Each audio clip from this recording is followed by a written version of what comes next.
Қайырлы күн оқушылар, бүгін мен сіздермен математика 4-ші сынып 98-ші сабақтың есептерін шығарып көрсетемін. Тақырыбы логикалық есептер. Бірінші тапсырма.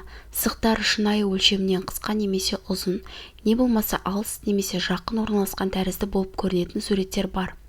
Бірақ бұл көздің алдамшы көрсетуі. Кесінділер параллель ме? Иә, шынымен де кесінділер параллель. Иә деп жауап береміз. Иә. Келесі сұрақ. Қай кесінді ұзындырақ, А немесе Б? Екі кесіндінің ұзындықтары тең деп жауап береміз. Тең.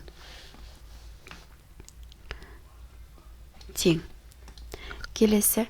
Текшенің көрініп тұрған қырларына 1, 2 және 3 цифры жазылған. Ал текшенің жазбасында аталған сандардың екеуі немесе біреуі көрсетілген.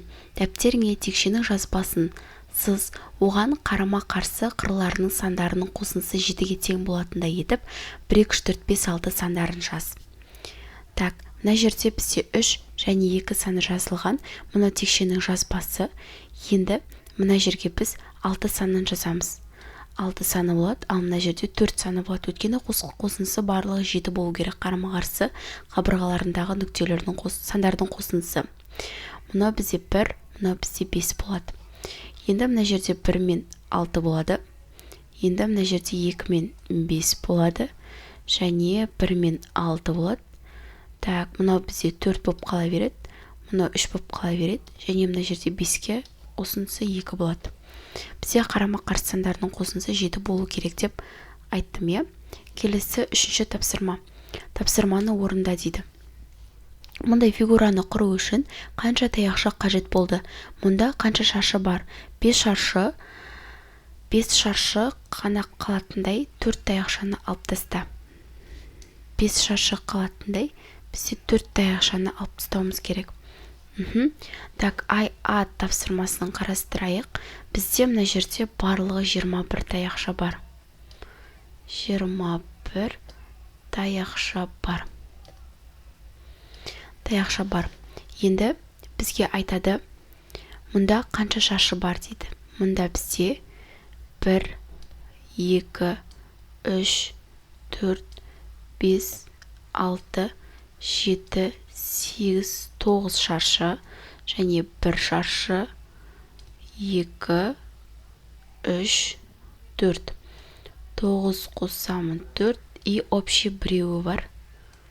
Сонда бізде 14 шаршы бар. Енді 5 шаршы ғана қалатындай етіп 4 таяқшаны алып тастауымыз керек. Біз қайсыларын алып тастаймыз? Қазір мен сіздерге көрсетемін. Мына жерден мынаны алып тастаймыз. Мынаны алып тастасақ, сосын мынаны алып тастасақ, 2-де мына 3-шісін алып тастасақ, мына 4-шісін алып тастасақ. Сонда бізде қалады мына 1 шаршы қалады, 2 шаршы қалады, 3-еу, 4-еу және өзімен 5-еу қалады. Сонда осы екеуін алып тастайды екенбіз. Әсінші тапсырма. Егер осы 3 суреттің бірінің үстіне бірін қоятын болсақ, неше ақ түсті торкөз қалады?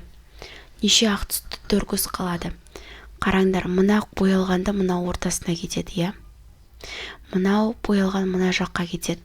Мына боялған мына жаққа кетеді, ал мына боялған мына жаққа кетеді. Тек қана біреуі қалып тұр, ол міне, біреуі қалып тұр. Сонда бір ақ түсті торкөз қалады.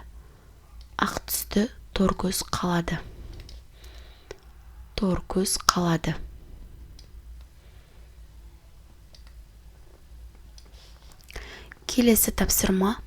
Амалдар бойынша жаз және есепте. 90.050 азайтамын 219 көбейтемін 380, қосамын 190 және бөлемін 90-ға. Жақсы, бірінші есепті шығарайық. Ең алдымен біз 219-ды 380-ге көбейтуіміз керек. 219-ды көбейтеміз 380-ге. Бағандап көбейтейін, 0-ді соңында жазсақ та болады, қазір де жазсақ та болады. 8, 9, 72, 7 ойда, 8, 1, 8, ойдағы 7 қоссам 15 бір ойда, 8, 2, 16, ойдағы мен 17. 3 9-ым 27, 2 ойда, 3 бірім 3 ойдағымен 5, және 2 үшім 6.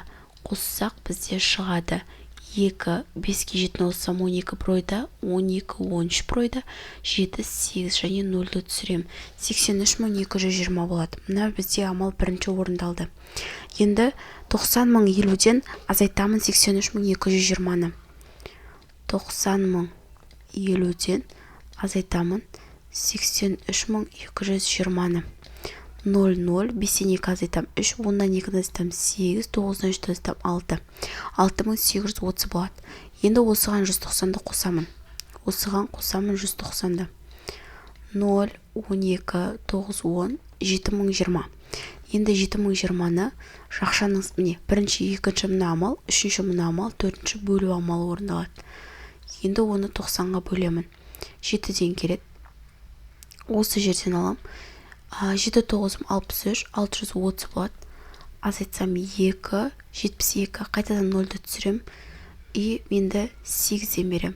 8-ді 90-ға көбейтсем 720, азайтам 0. Сонда біріншісінің жауабы 78 шығып тұр. Мынау біріншісі. Енді екіншісін шығарайық. Бұл жерде екіншісінде бірінші жақша орындалады. 302.281-ден мен азайтуым керек 12.649-ды.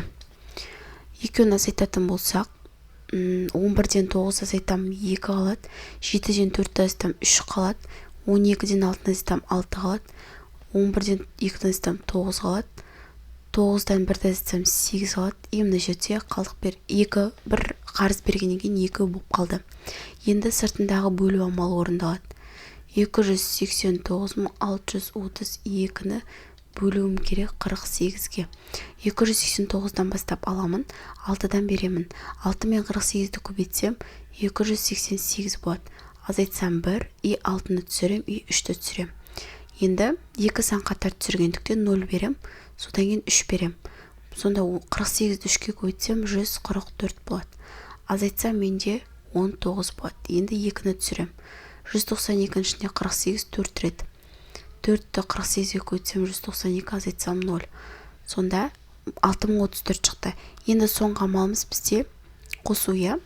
6034-ті мен қосуым керек. Мына жақшан сыртында 3966-ға. 66-ға 6-ға 4 қоссам 10. 9, 10 бір ойда, 9, 10 бір ойда, 9, 10 бір ойда. Екіншісінің жауабы 10.000 екен. Енді үшіншісін шығарайық. Бұлай қоршап қойын. Үшіншісі бізде көбейту бірінші орындалады.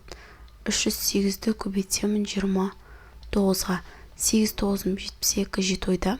0, 9-ым 0 ойдаға мен 7, 9 үшім 27. 2, 8, 16 бір ойда. 0 бір ойда, 2 үшім 6. Қоссам 2, 13. 13 бір ойда. 8, 9, 8. 8932. Енді 21.000-нан азайтамын 8932. 10-нан 2-ні азайтам 8, 9-дан 3-ті азайтам 6, 9-дан 9 азайтам 0, 2, 1, 12.068. Енді соны бөлемін, 12.068-ді бөлемін. Міне бірінші көбейту, екінші азайту, үшінші бөлу, сосын мынау бөлу, сосын бесінші қосу амалы орындалады. 12.068-ді мен бөлемін енді 4-ке. 12-ден алам, 3-тен берем, 12, азайтам 0, мына жердегі 0-ді берем, 6-ны түсірем 1, 4, 8 түсірем 7, 28, азайтсам 0, 3017. Енді 14147-ні мен 47-ге бөлем. 14147-ні мен 47-ге бөлем. Ең алдымен 3-тен берем, 141 болады, 0 болады, 4-ті түсірем, и 7-ні түсірем. 0-ден берем, и 1-ден берем. 47, азайтам 0. Жаңа мынадан мынау шықты 3017, соған қосамын 301-ді. 3318 шығады. Екіншісінің жауабы 3318. Келесі тапсырманы орында тіктөртбұрышты және тіктөртбұрыштан алынған төрт тіктөртбұрыштың үшбұрыштың ауданын есепте дейді. яғни мына тіктөртбұрыштың және тіктөртбұрыштың ішінен алынған тікбұрышты үшбұрыштың ауданын есептеуіміз керек. Так, тіктөртбұрыштың ауданын есептеп алайық. Бірінші, ұзындығы бізде А 12-ге тең, Б бізде 5 сантиметрге тең. Енді бірінші тіктөртбұрыштың ауданын есептейміз. Тіктөртбұрыштың ұзындығы мен енін көбейтеміз. Сонда тіктөртбұрыштың ауданы 12 мен 5-ті көбейтем. 60 сантиметр квадрат болады. Енді мына үшбұрышты есептеу үшін S үшбұрыш, бізде қарап тұрсаңдар, S төртбұрышты 2-ге бөлгенге тең, мына тіктөртбұрышты жартысына тең. Сонда мен 60-ты 2-ге бөледі екем, 30 болады. Сонда мына үшбұрыш төртбұрыштың тіктөртбұрыштың жауабы ғой мынау шешуі. Тіктөртбұрыш ауданы 60 сантиметр квадрат, ал тікбұрышты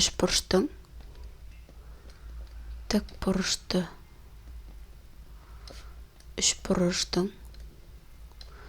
ауданы 30 сантиметр квадрат екен. Келесі тапсырма қалдықпен бөлуді орында дейді.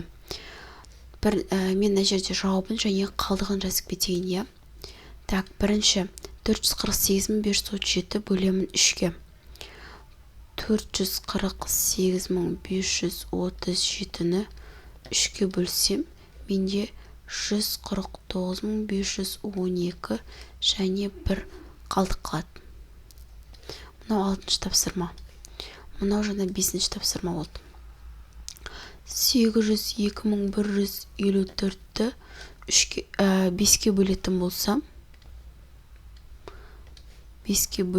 болсам, менде болады 160.430. 160.430 және бұл жерде қалдық саны 4 қалдық. Келесі 714.792-ні бөлемін 55-ге. 714.792-ні 55-ге бөлсем 12.966 болады. 12.966 12 қалдық болады. 632.014-ті бөлемін 26-ға. 26-ға бөлсем 24.308 және қалдық саны 6. Так, келесі 64.879-ті бөлсем 51-ге. 1272 болады, қалдық саны 7. 1272 7 қалдық. Және 580.025-ті бөлсем 92-ге. 6304 және 57 қалдық болады. Келесі тапсырма бізде торкөздерді сана дейді. Торкөзді дәптерге осындай сурет сал дейді. 4 гүлі бар шаршы пішінді 4 торт берілген.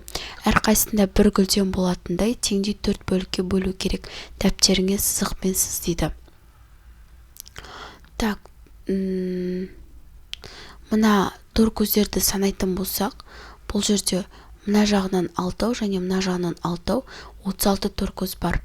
37-ші тапсырма. 36 торкөз бар.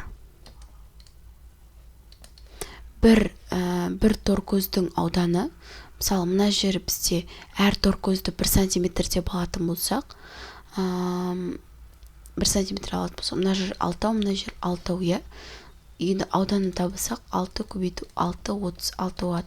Енді 36-ны бір торкөзге бөлсек, онда теңдей 4 бөлікке бөлу керекті. Сонда 36-ны теңдей 4 бөлікке бөлсек, 9 гүлден кетеді. 9 гүлден кетеді екен. 8-ші тапсырма. Арман кітапханаға сағат 10-да келді. Одан 2 сағаттан кейін Айна, ал одан 1,5 сағаттан кейін Ерлан келді. кітапханада Арман 4 сағат, Айна 3 сағат және Ерлан 2 сағат болды. Кітапханада Айна мен Ерлан екеуі бірігіп қанша уақыт болды? Әр қайсысы қай уақытта келді? Бұл 8-ші тапсырма. Так, Арман кітапханаға 10:00-де келеді. Сөйтіп 4 сағат болады. 10:00-де Арман келеді. Және қай уақытта кеткен табуымыз керек? 4 сағат болса 4 қосамыз. Сонда 14:00-де Арман кетеді. Келесі 2 сағаттан кейін Айна келді ғой. Демек Арман 10-да келсе, Айна 12-де келеді. Айна бұл жерде айтады, 3 сағат отырды дейді. 3 сағат отырды. Оған 3 сағатты қосамыз. Сонда 15:00-де Айна кетеді. Енді 1,5 сағаттан кейін Ерлан келді дейді.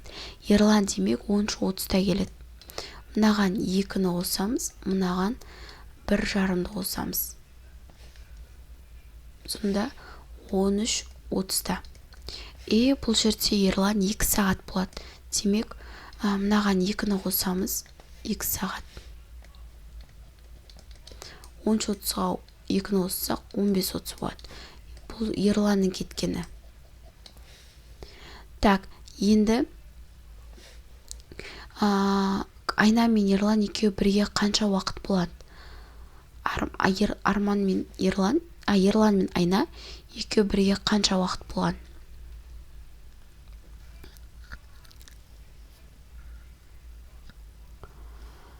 Так, енді мына жерден қарастырайық. Айна жалпы Арман кеткеннен кейін жаңағы кітапхана деймі? Кітапханада болды ғой. Кітапханада болды. Енді біз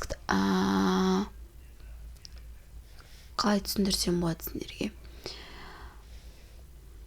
Так, Айна мен Ерлан екеуі, мысалы, Ерлан 10:30-да келген болса, ал мына Айна 15:00-ге дейін болған. 15:00-де кетіп қалады. Демек, сонда бұл неше сағат болғаны? Наоборот, 15:00-де 10:30-да азайтамыз 13:30. Сонда бізде бұл болғаны 1,5 сағат. Тек 1,5 сағат қана болған. Бірге екеуі тек қана 1,5 сағат болған екен. 1,5 сағат болған. 9-шы есеп. Көз мөлшерінде тексер. Суреттердің әрқайсысы қай кесінді ұзындырақ екен анықтай аласың ба? Кесінділердің ұзындығын өлшеп, дәптерінде кестеге сыз дейді. Жаз. Алынған өлшемдерді өз болжамдарыңмен салыстыр. АБ-ның ұзындығы бізде отрез нет, АБ деп тұр, я? АБ бізде мынау. Міне АБ мынау. Одан кейінгісі бұл тапсырма мына кітаптағы кестелерді сызу керек болады.